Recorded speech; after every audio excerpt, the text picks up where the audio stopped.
Hyderabad Nampally exhibition ground లో చేప ప్రసాదం పంపిణీకి సర్వం సిద్ధమైంది. మరి కాసేపట్లో చేప మందు పంపిణీ ప్రారంభం కానుంది. ఇప్పటికే అధికారులు అన్ని ఏర్పాట్లు పూర్తి చేశారు. మృగశిర కార్తె సందర్భంగా బత్తిని బ్రదర్స్ ప్రతి ఏటా చేప మందు ప్రసాదాన్ని పంపిణీ చేస్తున్నారు. ఈ చేప మందు కోసం తెలంగాణతో పాటు ఇతర రాష్ట్రాల నుంచి ప్రజలు భారీగా తరలివచ్చారు. ప్రజలకు ఇబ్బందులు లేకుండా మొత్తం 42 క్యూ లైన్లు ఏర్పాటు చేశారు.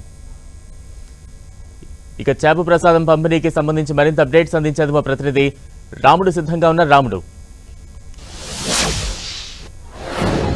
ఎస్ బలరాం, హైదరాబాద్ నగరంలో చాలా ఏళ్ల తరబడి ఎంతో ప్రతిష్టాత్మకంగా పంపిణీ చేస్తున్నటువంటి చేప ప్రసాదానికి సంబంధించి సర్వం సిద్ధమైంది. మరికొద్ది సమయంలో 9 గంటలకు మంత్రులు పొన్నం ప్రభాకర్, శ్రీధర్ బాబుతో పాటు గడ్డం ప్రసాద్ స్పీకర్ ఈ కార్యక్రమాన్ని ప్రారంభిస్తారని అధికారులు చెప్తున్నారు. మనం చూడొచ్చు, మొత్తం కూడా నిన్న ఉదయం నుంచే అనేక మంది ఇక్కడికి వచ్చి చేరుకోవడం జరిగింది ఎగ్జిబిషన్ గ్రౌండ్ కు. ఆ తర్వాత రాత్రి నుంచి క్యూ లైన్లలోకి వదిలారు. వాళ్ళందరూ కూడా నిన్న సాయంత్రం నుంచి కొద్దిమంది, రాత్రి కొద్దిమంది అందరూ వచ్చి కూడా క్యూ లైన్లలో వెయిట్ చేస్తున్నటువంటి పరిస్థితిని చూడొచ్చు మనం.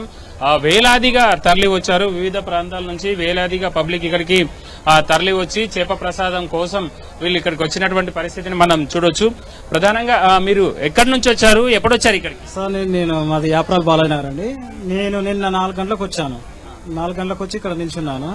ఇప్పుడైతే ఫస్ట్ లో ఉన్నాను. అయితే నాకు ఒక 4 సంవత్సరాల నుంచి ప్రాబ్లం ఉంది. చాలా వరకు అయితే తగ్గుద్దని చెప్పారు. ఫస్ట్ టైం వచ్చాను నేను. ఇంతకు ముందు ఎవరైనా మీకు తెలిసిన వాళ్ళు, వేసుకున్న వాళ్ళు? తెలిసిన వాళ్ళు చెప్పారు, మా రిలేటివ్స్ లో తెలిసిన వాళ్ళు చెప్పారు. నాకు తగ్గిందని చెప్పారు. దానివల్ల నేను వచ్చాను ఇక్కడికి. ఫస్ట్ టైం వచ్చాను.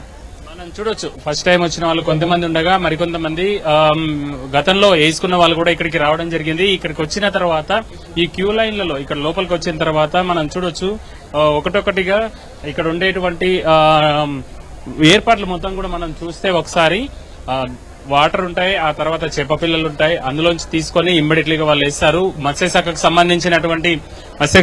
సంబంధించినటువంటి అధికారులు మొత్తం 1,50,000 చేప పిల్లలను పంపిణీకి సిద్ధంగా ఉంచారు. ఎంతమంది వచ్చినా కూడా అవసరమైతే, అంటే తక్కువ దూరంలోనే ఉంటుంది. ఇక్కడ నుంచి హైదరాబాద్ నుంచి ఒక 30-40 కిలోమీటర్ల దూరంలో చేప పిల్లలు అందుబాటులో ఉంటాయి. వాటి అన్నింటినీ కూడా తెప్పించేందుకోసం ఎంతమంది వచ్చినా అందరికీ ఈ చేప ప్రసాదం పంపిణీ చేసే విధంగా అయితే ఏర్పాట్లు చేశారు. జీహెచ్ఎంసీ కానీ, పోలీస్ శాఖ, ట్రాఫిక్ విభాగం, వైద్య ఆరోగ్య శాఖకు సంబంధించినటువంటి అన్ని విభాగాల అధికారులు అయితే సమన్వయంతో ముందుకెళ్తున్నారు. బలరాం, రైట్, థ్యాంక్ యూ రాముడు.